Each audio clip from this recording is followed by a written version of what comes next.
Hello, this is Jason Matthews. I'm a retired law enforcement officer, and today I'm going to be commenting on this public domain video that was released out of Florida.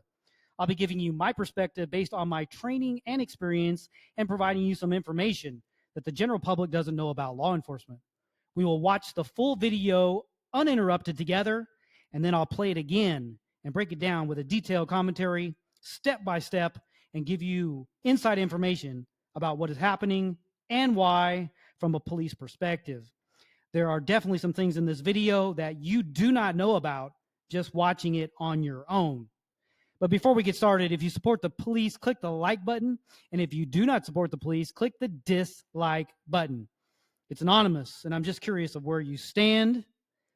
All right, let's get started. Let's watch this video, and then at the end, we're going to play it again, and I'm going to comment on it and give you some very interesting information that you're not aware of.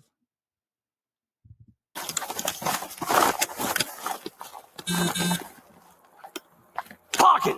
Show me your hands! Do it now! Show me your f***ing hands! Pocket! Put your hands up! Put your hands up! Do it now! Hands up! Put your hands up! Show me your hands! Walk towards me now. Walk towards me. Walk towards me. Stop. Stop right there. Get on your knees. Can I let the channel untack? Stay right there. Right here. Watch her, Corlo. Watch her. Yeah, we'll just hold the air until you're done. Do not move. You're good. Atta good boy. Good souk, buddy. Good boy. Atta good dog. Emergency trap and attack you. Way to find out, Batman. Good boy. Atta good dog. Good souk, buddy. Good boy. Good souk. Did he bite you anywhere? This is my knee. Okay. All right. He actually licked me first. Okay. Yeah, we'll grab it. Walk out there. Let's. Good boy. Atta good boy. Okay, I'm coming to you first. Good boy. Good boy. Atta good boy. Come on. Good souk, buddy. Good boy.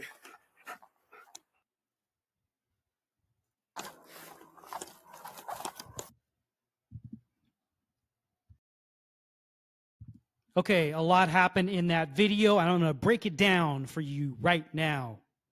Let's get started.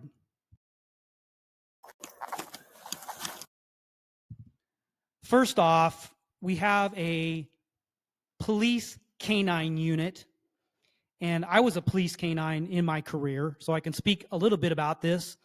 It's been many, many years since I was a canine officer, but I can say, number one, that is called a long line that the officer has attached to the dog.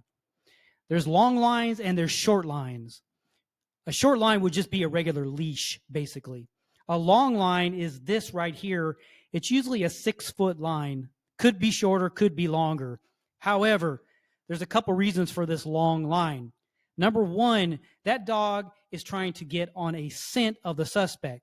And so that dog needs some leeway to move left and right and have some open space to move so that that canine can get on the scent and get on the funnel. And so what happens is the scent of the suspect, as the air flows, the canine might pick up to the right and then to the left and then the right, and then he'll narrow that down into the funnel, which the funnel is the pinpoint of where that suspect is.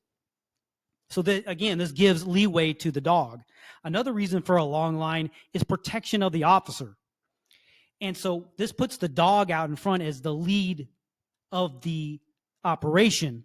And unfortunately, I'm sorry to inform you that dogs, canines, working dogs, generally are considered somewhat expendable. So this dog is going out there to face the brunt of whatever is going to happen.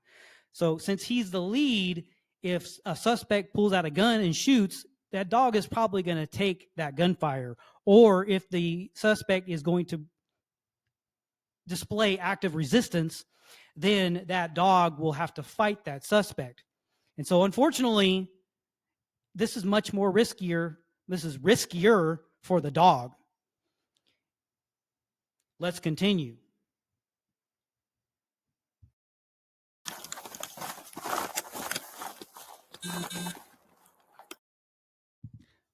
I don't know if you just heard that sound, that beeping sound.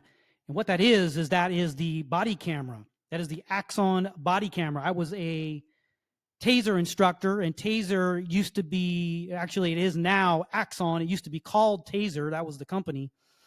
But they make the tasers and they make body cameras, and this is an Axon body camera. And I use these in my career.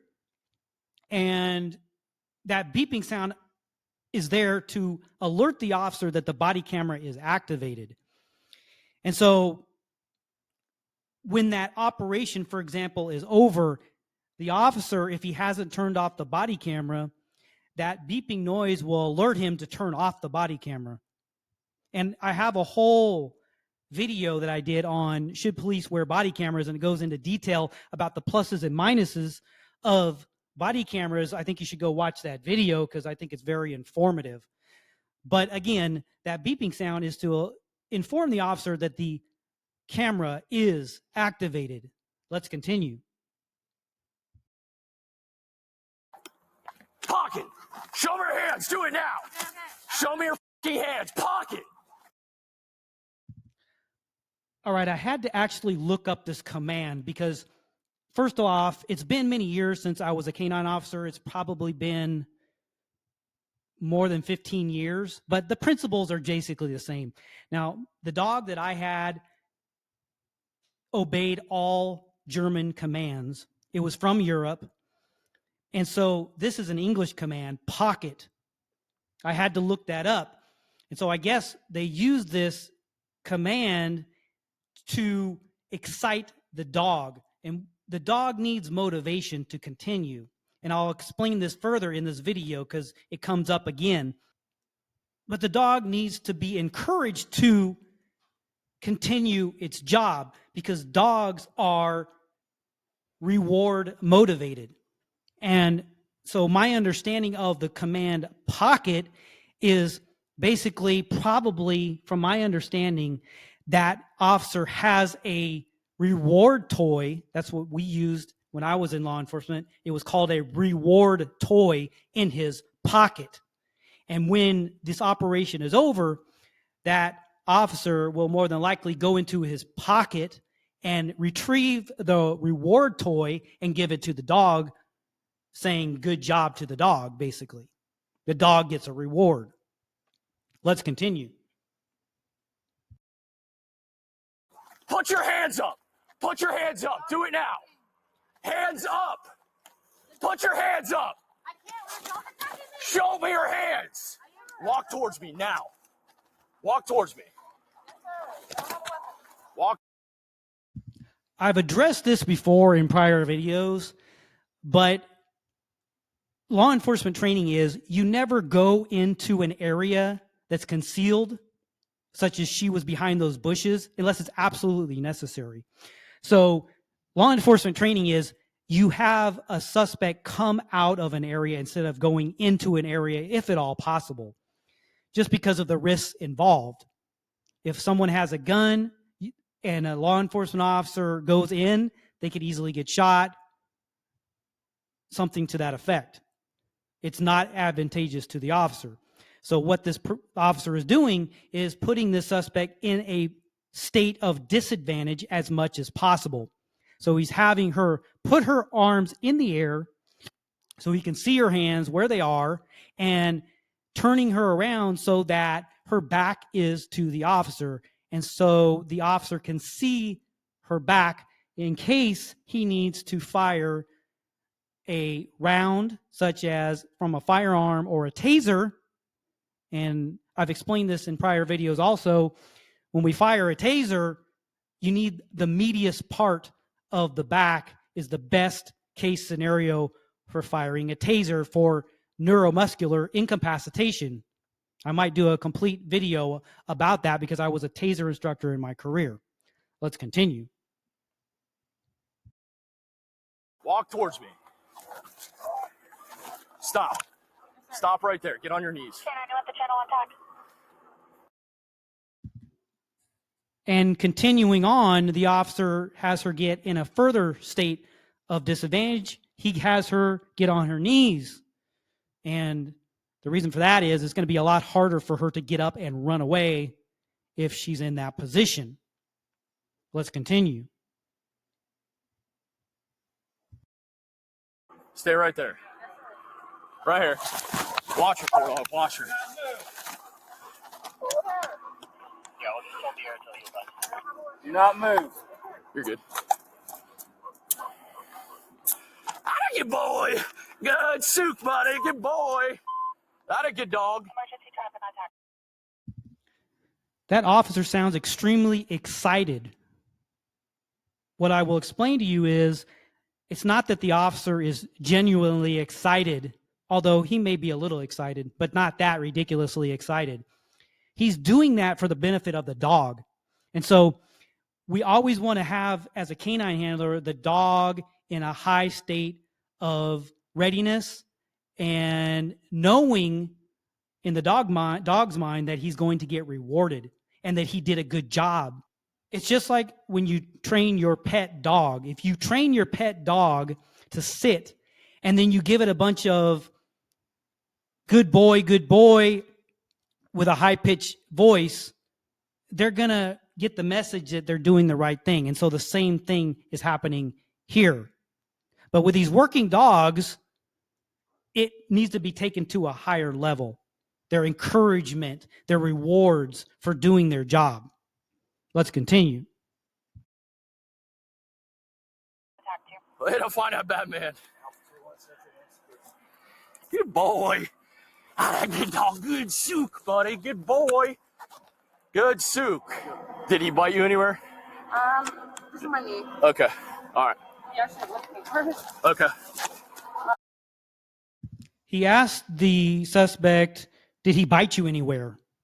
And I believe she replied, yes, on my knee.